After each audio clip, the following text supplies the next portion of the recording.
Hello, this is Matt on the Moon Lambeau channel, and here is the latest headline from crypto media outlet You Today.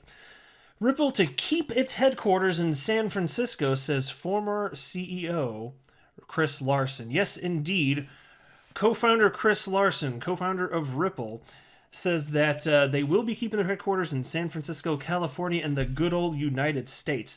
Now, personally, although I believe that he means what he's saying, I don't know for sure if that's going to end up being the case, and I'll articulate my reason, but I'll even tell you at the outset here. If things go horrendously wrong with the litigation between the SEC versus Ripple, imagine if Ripple loses.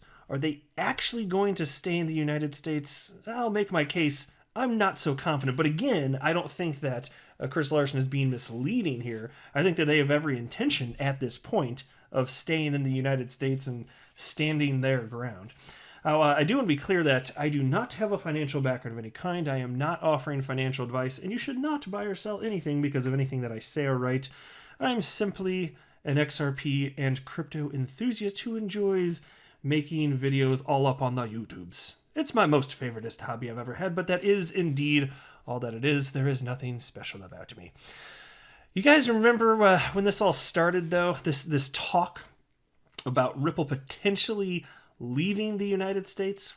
Here's the first inkling of this we got, dating back October 6th of 2020. And in hindsight, we know what happened with the SEC versus Ripple in terms of charges coming out in December. So in hindsight, it's like, that's why they were talking about that. But here's the headline from Cointelegraph. Crushing regulations could drive Ripple out of United States. And you can see Ripple is considering relocating to Europe or Asia amid growing frustration at the lack of regulatory clarity in the United States. Speaking to Fortune magazine's Jeff John Roberts at the October 6th LA Blockchain Summit, Ripple co-founder Chris Larsen said the United States was, quote, woefully behind in preparing for the cryptocurrency-based next generation of a global financial system, which is kind of pathetic considering at that point, I mean, you're talking about the crypto asset class being in existence for over a decade, even when he said that. Tell you what, it really burns my biscuits. Anyway, coupled with U.S. authorities' policy on regulation through enforcement, does that sound familiar, guys? And Ripple may consider leaving the country behind entirely. And that's indeed what we're seeing now. SEC going after Ripple, regulating through enforcement rather than through clarity from a regulatory perspective, from a policy perspective. Check out this quote. The message is blockchain and digital currencies are not welcome in the United States, Larsen said. You want to be in this business, you probably should be going somewhere else. To be honest with you, we're even looking at relocating our headquarters to a much more friendly jurisdiction. And so it's interesting. So how come X number of months later we're seeing a different story from Chris Larsen? Well, look, the damage is already done. At this point, I think that once they've gotten into it and they see that the SEC's coming after them, like at least for now, like they're in it. So yeah, they were looking at changing jurisdictions without regulatory clarity. But now that they know that this is going down, like they're in it to win it. So I could see how the position, the way he's articulating it could change. But I still think ultimately, if this goes bad, what would that mean? Like, what would it mean if things went bad for Ripple? So not just if they lose the case, because losing the case against the SEC isn't necessarily some sort of death blow. If you're just talking about them having to pay some sort of fine, this or that. What would be horrendous is if they could no longer sell their XRP, given that that's a primary funding mechanism. They also wouldn't be able to manage liquidity sufficiently if that were the case. And also, in addition to that, what if XRP could no longer be traded within the United States because it's a security and you have to be an accredited investor? Well, that would mean that all the liquidity would dry up, and on-demand liquidity utilizing XRP as a bridge currency wouldn't be so hot for that. And so you could imagine a situation like that where if the worst of the worst happens, which I'm not predicting, I don't think it will come to pass. I mean, you could get some bad law, but I'm not counting on that. But if it did, I think that you're going to be seeing another tune from Chris Larsen and Ripple yet again. Why would they stay in the United States if that happens? So I think that the way they're looking at it is the public face they're putting out there at this point, the public message, however you want to word it, It's now, yeah, we're staying in San Francisco. It's out. And so you can even see Brad Garlinghouse is talking about this too. This is from November 3rd, 2020.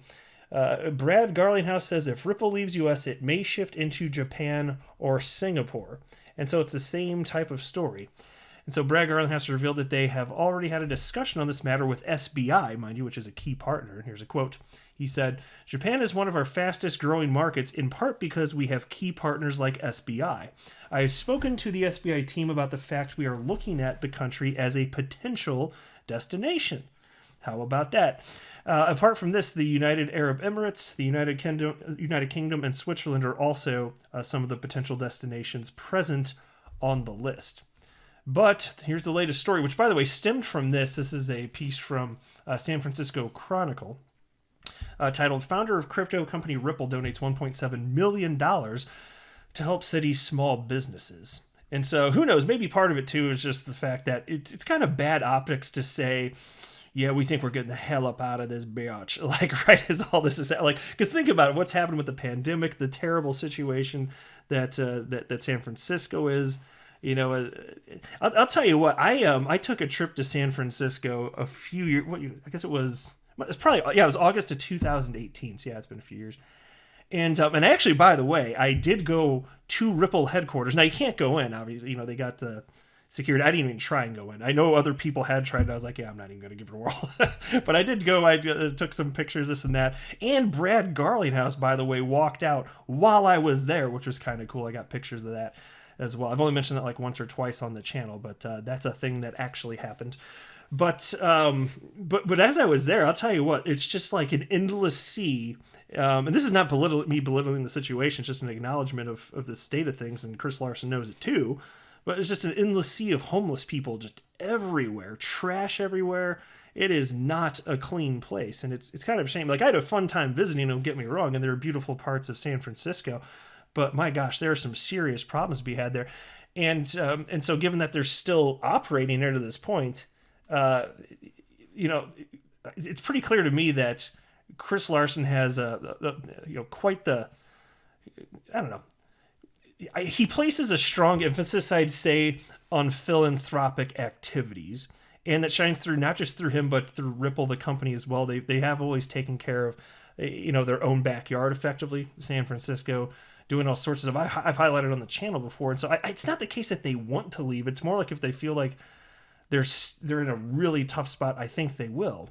But towards the end of the article is where they ultimately cited, they're planning on staying here. I think maybe it was around this part. If I could spot it real quick, I'll give you the exact wording of this.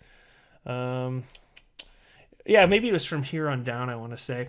Larsen is hopeful about San Francisco's future, predicting a second roaring 20s that will restore energy and commerce to the city after vaccines have been distributed. Because obviously, they've been having a hard time with what's happening with the pandemic. I mean, the whole world has, I got that. But they were just citing this piece specifically, how their own backyard's getting hit right here, right? And so he said, quote, I think there's going to be a mad rush into the city, he said. Apartment and office rents have fallen, making the city more affordable to a wider range of people and companies, he said. Ripple, which has 450 total employees, with the majority in San Francisco, continues to hire locally and will keep its headquarters in the city. Larsen said he doesn't want to criticize tech executives or companies that have moved out, but he said San Francisco remains the best place to do business for Ripple, where he is executive chairman. We're committed to the city, he said. It's got the most diversity, creativity. It's got the critical mass. And so I believe he believes what he's saying. I think he means it. I just feel like, again, if they're backed into a corner here, and if the worst happens from a legal perspective, if they don't have a choice, they're still going to get the hell out of this biatch. So hopefully that doesn't happen. I'm not anticipating it.